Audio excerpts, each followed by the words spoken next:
Um defeito de cor. Capítulo 3. Continuação. A posse. O senhor José Carlos perguntava se há pouco tempo que eu tinha tomado banho, e se nunca mesmo tinha me deitado com um homem. As duas respostas foram sim, num balançar de cabeça, e então ele mandou que eu tirasse a roupa enquanto observava. Além do cômodo onde ele estava trabalhando, um escritório com uma secretária, um armário com algumas pilhas de papel amarelado e outros objetos, e muitas coisas jogadas pelos cantos. A casa ainda tinha um quarto, onde ele mandou que eu entrasse. Caixas e mais caixas subiam pelas paredes, iluminadas por um lampião que pendia do teto, a única claridade em todo aquele ambiente, já que não era possível ver uma única janela, talvez coberta por aquela quinquilharia toda. No chão havia uma esteira grande, coberta com uma colcha incrivelmente branca para aquele lugar, limpa, bonita, sobre a qual ele me mandou deitar. Foi quando ouvimos um barulho, e ele com as calças arriadas até o meio das pernas. Foi até a porta que dava para o escritório e ficou quieto por alguns segundos, e eu me lembrei do Lourenço. Como o senhor não sabia que ele tinha me seguido, e como não ouvimos mais nada durante um bom tempo, ele acabou de tirar as calças por cima das botas e estava desabotoando a camisa quando ouvimos o baque seco. O senhor José Carlos chamou pelo Cipriano, mas quem entrou foi o Lourenço, que o empurrou para um canto antes que ele tivesse qualquer reação, e depois me puxou pelo braço, fazendo com que eu me levantasse da esteira com rapidez que mal tive tempo de juntar a saia e a bata jogadas ao lado. Abraçadas roupas, fui quase carregada para fora do casebre, de onde saímos tropeçando no Cipriano, caído logo à entrada com a arma na mão e um corte sangrando na cabeça. Corremos mata adentro até um local onde o Lourenço achou seguro para eu me vestir, e onde me disse que o Cipriano estava apenas desacordado. Tinha verificado e ele ainda respirava. Disse também que logo começariam a nos procurar e que precisávamos pensar depressa sobre o que fazer. O Lourenço decidiu que eu deveria voltar para a Casa Grande e agir como se nada tivesse acontecido, e me perguntou se não tinha acontecido o mesmo. Se fosse interrogada, eu deveria dizer que não sabia de nada, e nem tinha visto para onde ele fugiu depois de me abandonar na mata. Ele não tinha outra alternativa a não ser a fuga, depois de ter agredido o Cipriano e o senhor José Carlos. Se o pegassem, provavelmente ficaria dias no tronco, ou coisa pior. O que nós não sabíamos era que o destino já tinha se decidido por coisa pior. Como o Lourenço tinha sugerido, fiz grande esforço para agir normalmente, mas não consegui esconder da Esméria, para quem contei tudo. Ela tinha sentido falta do Lourenço e perguntou se eu sabia dele. Aos outros, eu disse que não sabia de nada, fingindo estar triste por ter sido abandonada pelo noivo às vésperas do casamento. A Esméria me aconselhou a agir assim, achando que era o melhor a fazer. Ela também disse que rezaria muito por ele, que, se fosse esperto, já teria dado um jeito de deixar a ilha, mas logo o senhor José Carlos, o Cipriano e quantos homens fossem necessários estariam examinando cada pedaço de mata. Naquele mesmo dia, com uma atadura na cabeça e a mando do senhor José Carlos, o Cipriano recolheu mais cedo os pretos da senzala grande, armou e orientou todos os seus homens, e pediu reforços à guarda da vila para saírem à procura de um preto fujão e perigoso, que tinha atentado contra 2 vidas, inclusive a do dono. Aproveitando a confusão na Casa Grande, fui para a senzala e me peguei com os orixás, pedindo a eles que estivessem com o Lourenço, que o protegessem, que livrassem o seu caminho das armadilhas e fechassem o seu corpo contra os ataques dos inimigos. O Lourenço tinha feito certo. Tentou deixar a ilha indo até um ancoradouro da vila à procura de um barco em que pudesse partir para qualquer lugar. mas o senhor José Carlos também pensou nessa saída, e antes do meio da tarde voltaram com ele para a fazenda, soltando rojões e dando vivas. O Lourenço tinha as mãos amarradas com uma corda puxada pelo Cipriano de cima de um cavalo, as costas nuas e sangrando nas marcas de chibata. O sangue escorria como rios estreitos e vermelhos sobre o leito preto, manchando as calças, que logo foram tiradas. A ordem do senhor José Carlos foi de colocá-lo no tronco e dar 50 chibatadas, tomando cuidado para que não morresse, pois no dia seguinte tinha planos melhores para ele. Não tive coragem de ficar olhando. Nenhum de nós da Casa Grande teve. Fomos cuidar dos afazeres enquanto pensávamos em alguma coisa boa na qual ainda acreditávamos. Talvez a liberdade, talvez a possibilidade de vingança, talvez a fuga para um quilombo, a volta à África ou ainda um encontro com os parentes há muito perdidos. Passei a noite em claro e acho que tive uma visão, muito real para ser apenas um sonho, na qual a Taiwo estava chorando, e eu sabia que era por mim. Muitas vezes isso tinha nos acontecido. Quando uma era castigada e não chorava, por orgulho ou para causar raiva em quem tinha aplicado o castigo, a outra chorava por ela. E desde a manhã eu não tinha conseguido derramar uma lágrima sequer. E também foi sem chorar que, na manhã seguinte, fui levada pelo Cipriano, através do mesmo caminho, em direção à cabana, com um aviso de que era melhor para mim que ninguém mais estivesse nos seguindo, ou ele não se responsabilizaria pelo que poderia acontecer. Ao chegarmos à cabana, percebi que não estávamos sozinhos. O senhor José Carlos estava no cômodo de entrada, em pé e de costas para a porta, olhando sem qualquer interesse para papéis que amarelavam na estante. Vindas do quartinho, ouvi vozes de pelo menos 3 pessoas diferentes, sendo que alguns homens saíram de lá assim que foram chamados pelo Cipriano, passando pela sala com as cabeças baixas e os olhos varrendo o chão.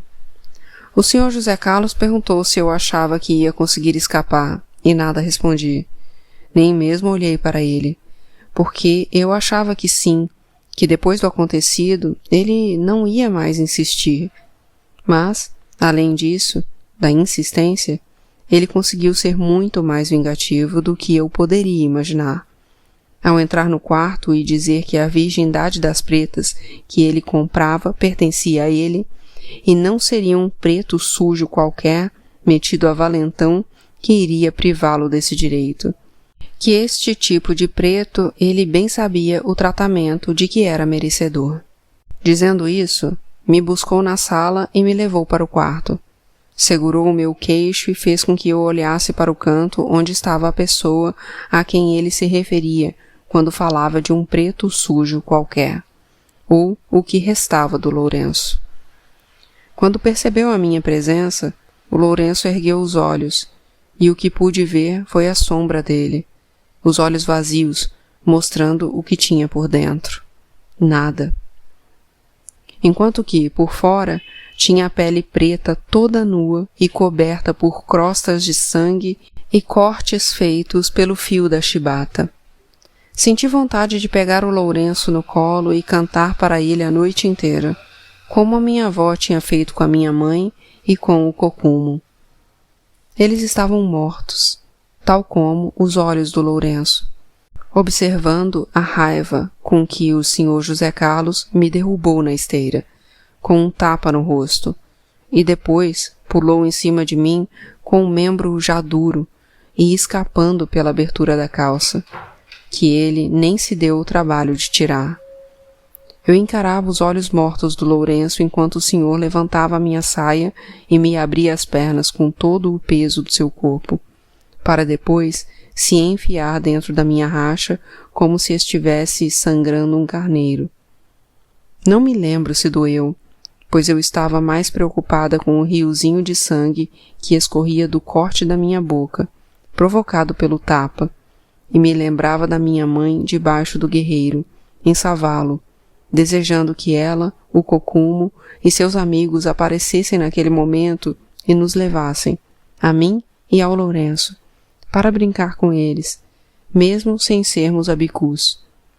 Mas eles não apareceram, e nem mesmo consegui ter a visão dos olhos da Taiwo sorrindo para mim. Havia apenas os olhos do Lourenço, que não choravam o que eu também não conseguia chorar.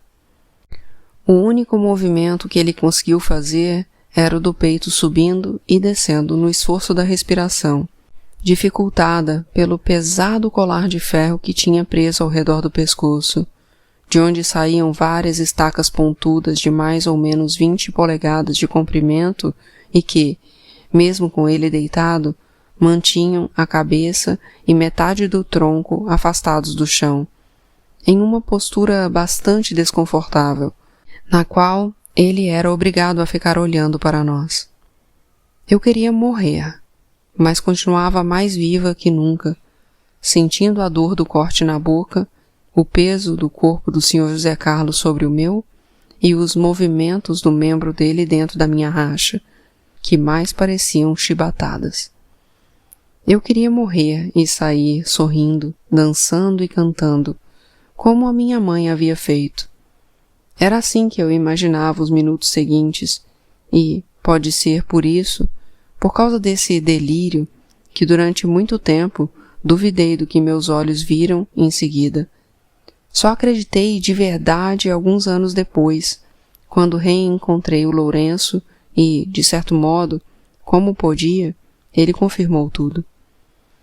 O Lourenço tinha conseguido chorar e, ao perceber isso, o senhor José Carlos o chamou de maricas e perguntou se estava chorando porque também queria deitar com um macho como o que estava se deitando com a noivinha dele. Foi então que tirou o membro ainda duro de dentro de mim, mesmo já tendo acabado. Chegou perto do Lourenço e foi virando o corpo dele até que ficasse de costas, em uma posição bastante incômoda por causa do colar de ferro. Passou o cuspe no membro e possuiu o Lourenço também, sem que ele conseguisse esboçar qualquer reação, ou mesmo gritar de dor, pois tinha a garganta apertada pelo colar. Eu olhava aquilo e não conseguia acreditar que estava acontecendo de verdade, e que Lourenço, o meu noivo, também tinha as entranhas rasgadas pelo membro do nosso dono, que parecia sentir mais prazer à medida que nos causava dor. O monstro se acabou novamente dentro do Lourenço, uivando e dizendo que aquilo era para terminar com a macheza dele, e que o remédio para a rebeldia ainda seria dado, que ele não pensasse que tudo terminava ali. O Sr. José Carlos então se vestiu e gritou para o Cipriano, perguntando se o castrador de porcos já tinha chegado. O Cipriano respondeu que sim, que já estava tudo preparado. Um velho que eu nunca tinha visto na ilha, que talvez fosse da capital, entrou carregando uma faca com a lâmina muito vermelha, como se estivesse acabado de ser forjada. Virou o Lourenço de frente, pediu que 2 homens do Cipriano o segurassem e cortou fora o membro dele. Eu olhava e via tudo como num sonho. Se o sentido da visão não era o mais confiável, os que captavam os sons e os cheiros eram, e durante muito tempo, a lembrança que tive do Lourenço foi a de um grito abafado e agoniado, seguido de um chiado e de um cheiro de carne queimada.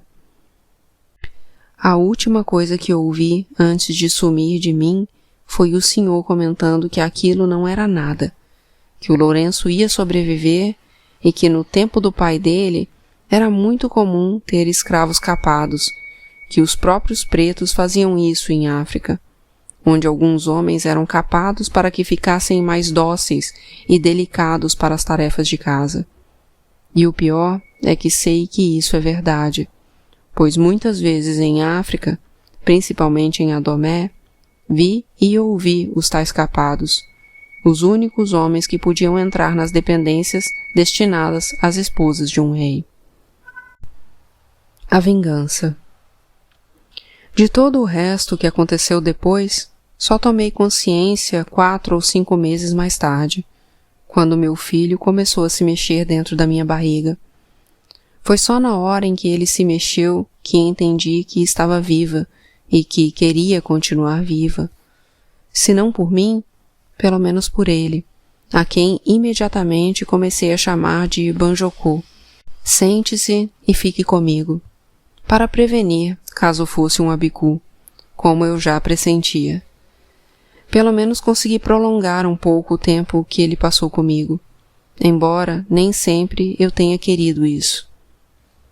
Sei de muitas mulheres que, ao se saberem pejadas e conscientes de que era a única vida que poderiam dar aos filhos era a que elas próprias tinham, na escravidão, preferiam que não nascessem.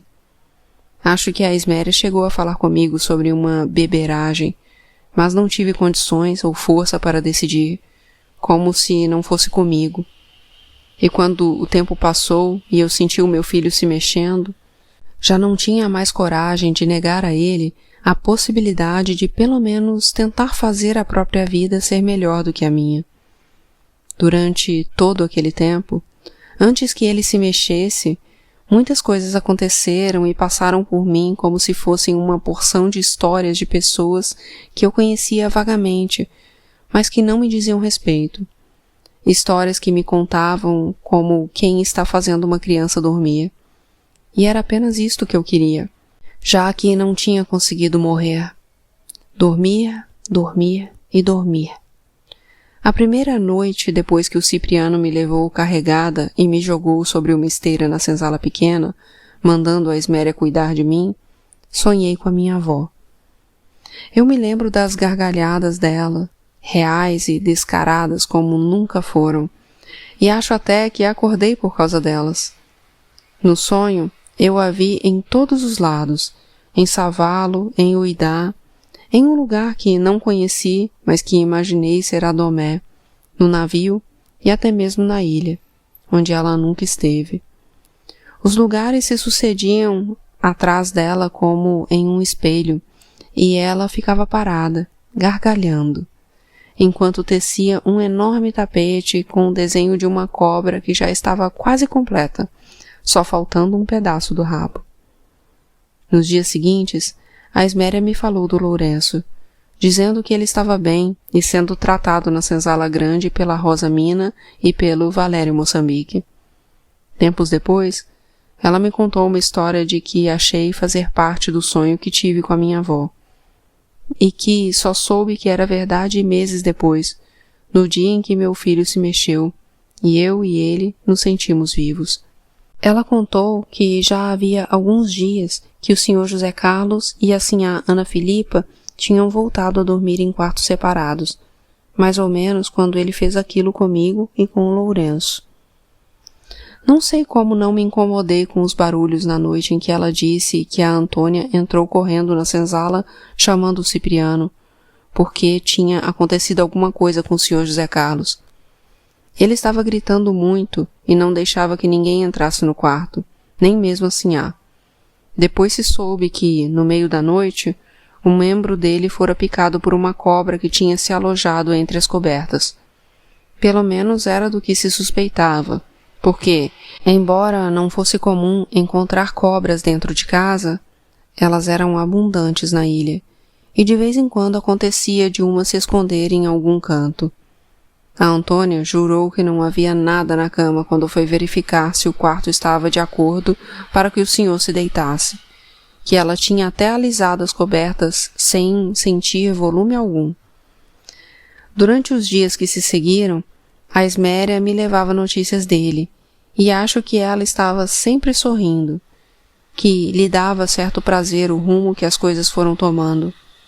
Eu me lembro de ouvi-la dizendo que o senhor José Carlos gritava de dor dia e noite, que já tinham feito todos os chás que conheciam, passado todas as pomadas, chamado boticário e médico da capital, todos hospedados na casa grande e confabulando sobre o melhor tratamento a seguir. Mas nada adiantava, e quem tinha visto dizia que ele estava piorando em vez de melhorar. Somente os homens podiam entrar no quarto, porque o Sr. José Carlos não conseguia vestir roupa ou cobrir o membro, nem que fosse com o mais fino lençol. O Sebastião, uma das companhias mais constantes, disse que o membro aumentava de tamanho a olhos vistos, chegando a atingir o tamanho e a forma de uma abóbora pequena, avermelhada e coberta de pontos purulentos. Do lado de fora do quarto, onde muitas vezes a Esméria ou a Antônia ficavam esperando que alguém abrisse para receber panos limpos, pomadas, unguentos ou água quente, dava para sentir o cheiro de carne apodrecendo e ouvir os gemidos do senhor, que definhava muito depressa, já que não conseguia dormir e comia muito pouco. Às vezes ele delirava, com febre alta, e falava coisas que eram impossíveis de compreender direito fora do quarto, atrás da porta ou debaixo da janela, onde sempre havia alguém à espera de notícias que seriam espalhadas entre os pretos. A Esméria contou que, nos últimos dias, até o médico e o boticário já não aguentavam mais o cheiro de podridão, de merda e de sangue que impregnava a roupa de cama, mesmo sendo trocadas pelo menos 3 vezes ao dia. O Sr. José Carlos teve alguma melhora quando começaram as sangrias, com cortes feitos à navalha ou com uma espécie de lesma, as sanguessugas, para que dessem vazão ao sangue ruim e envenenado que circulava no membro dele. Durante algumas horas, isto proporcionava um pouco de alívio ao senhor, e era quando ele queria saber notícias da fazenda. Fora do quarto, a vida seguia normalmente, e assim a Ana Filipa parecia mais feliz do que de costume. Era ela quem, ajudada pelo Fatumbi e por mais 2 homens da capital, cuidava de tudo para que o engenho não parasse de moer e para que a pesca das baleias pudesse ser retomada, visto que os dias começaram a esquentar e logo elas estariam de volta à Bahia, onde namoravam, cruzavam e cuidavam dos filhotes. Dentro do quarto, tudo o que era possível já tinha sido feito. O médico e o boticário não entendiam o que estava acontecendo, pois nada do que faziam surtia efeito, e diziam que aquele era um caso que desafiava todo o conhecimento da ciência e que, talvez, somente no estrangeiro houvesse recursos suficientes para tratar o Sr. José Carlos. Para piorar a situação, o veneno começou a se espalhar pelo corpo, deixando-o tão inchado quanto o membro, que, enfim, apodreceu de vez. Até o padre Notório, o seminarista Gabriel e mais 2 padres chegaram à fazenda para organizar turnos de reza, envolvendo todos os que estavam na casa, inclusive os doutores e os pretos. A qualquer hora do dia ou da noite havia alguém rezando, ajoelhado em frente ao oratório da sala, iluminado por velas que eram trocadas antes de se apagarem. Como as rezas também de nada adiantaram, assim a Ana Filipa mandou buscar a sinhazinha, que chegou à fazenda acompanhada de mais 2 médicos e um boticário. A Esméria comentou que até sentiu pena do Sr. José Carlos e desejou que ele morresse logo, dando fim a uma agonia que só aumentava. A Antônia tinha a mesma opinião, e passou a acrescentar algumas ervas que ajudavam a morrer aos chás que ele bebia. Mas até mesmo as ervas que faziam efeito rápido em outras pessoas pareciam anuladas pelo veneno da cobra. A Esméria e a Antônia também queriam se ver livres do senhor, porque, como ninguém mais aguentava ficar no quarto fechado com ele, exalando mais fedores que as carcaças de baleia, elas foram escaladas para se revezarem como acompanhantes. Entravam cobrindo o nariz com um lenço encharcado com água de cheiro. A situação estava ficando insuportável, e ainda tinham que aguentar a fúria do senhor, que, nos primeiros dias, não queria aceitar mulheres no quarto e atirava nelas o que tivesse à mão, até mesmo merda fresca, acabada de fazer. Elas evitavam olhar para ele, que já tomava quase toda a cama de tão inchado, além de deformado e apodrecendo. Conforme se espalharam as notícias sobre a gravidade da doença, muitos senhores de engenho e comerciantes com quem ele tinha negócio na capital apareceram para visitá-lo. É claro que não foram recebidos, e ficaram na sala conversando com a sinhá sobre receitas de remédios, unguentos, banhos e rezas infalíveis, todos imediatamente testados, sem dar resultado algum. Enquanto o senhor apodrecia na cama, eu delirava na esteira da senzala, e às vezes tinha a impressão de que o Fatumbi também me visitava, colocava uma mão sobre a minha testa e outra sobre a minha barriga, e ficava longo tempo falando coisas na língua arrevezada que ele conhecia, tiradas dos livros de rezas mussurumins ou da própria cabeça. Nesses dias, eu me sentia um pouco melhor, mas o melhor para mim era dormir sempre mais. Acho que eu passava dias e dias dormindo, para então acordar e pedir a Esméria que me contasse histórias. Com a confusão na casa grande, nas horas em que não estava no quarto do Sr. José Carlos, ela dava um jeito de ficar sempre ao meu lado. Foi então que eu soube que a vida na casa grande estava se tornando cada dia mais movimentada. Todos esperavam para a qualquer momento a morte do Sr. José Carlos. Assim a Ana Felipa tinha voltado a vestir preto, e para que não a maldissessem depois, para que não dissessem que ela não tinha feito o possível, mandou chamar mais médicos da capital. Já eram muitos. E todas as tardes depois da sesta, quando cada um deles já tinha feito uma visita ao quarto do senhor, e quando os amigos, vizinhos e conhecidos apareciam para prestar solidariedade, eles se reuniam na sala e confabulavam, ao redor de muita comida e bebida. Tanta que já tinham sido levadas para a cozinha mais 4 pretas da senzala grande, e todo dia faziam chegar compra de mantimentos da capital. Cada um dos doutores e boticários apresentava sua visão da enfermidade e a defesa de um possível tratamento, obtendo a concordância ou a discordância dos companheiros e da plateia atenta, que, sem saber nada sobre aquelas ciências, ficava impressionada com um ou outro doutor somente por causa da eloquência das suas apresentações de defesa de certo diagnóstico ou tratamento. A Esméria disse que eles só queriam se exibir e usavam as palavras mais difíceis que conheciam, se calhar até inventadas, para que nem mesmo seus colegas entendessem o que estavam falando. Quando conseguiam convencer, eram aplaudidas pela plateia, que apoiava ou não a opinião do doutor, conforme tivesse gostado ou não do discurso. Os ruins de fala eram logo vaiados, e nem chegavam ao final da conferência, que era como eles chamavam aquele palavreado todo, conferência. Uma tarde, quando a plateia começava a chegar, foi informada de que não haveria conferência porque o Sr. José Carlos estava nas últimas horas e, além dos doutores, os padres também estavam no quarto, a fim de garantir que ele tivesse uma boa passagem.